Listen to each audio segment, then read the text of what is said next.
Kuya Marco, maglalaro lang kami ni Nikay. Doon kayo maglaro sa harap. Huwag dito. Sumasakit ulo ko, ingay nyo eh. Daddy, can you join us po, please? Kayo na lang ni Angel, Mikay.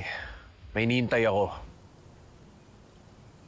Daddy, gusto ko po kasi kayo makasama eh. Tsaka, dati naman po, lagi kayo nakikipaglaro sa amin ni Luigi. Please. Di ba narinig sinabi ko, Mikay? Ang dami-dami mo sinasabi. Ayoko nga makipaglaro. Kayo na lang ni Angel. Lumayo kayo dito. Ingay-ingay nyo eh. Mikay, tayo na lang maglaro, ha? Kasi mukhang busy yung daddy mo eh. Tita Angel, bakit po galit sa akin si Daddy? Hindi naman po ako bad ah. Gusto ko lang naman pong makalaro siya. Mikay, sorry ha, pero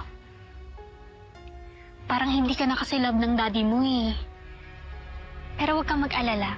Andito naman si Tita Angel. Aalagaan kita, ha? Halika na.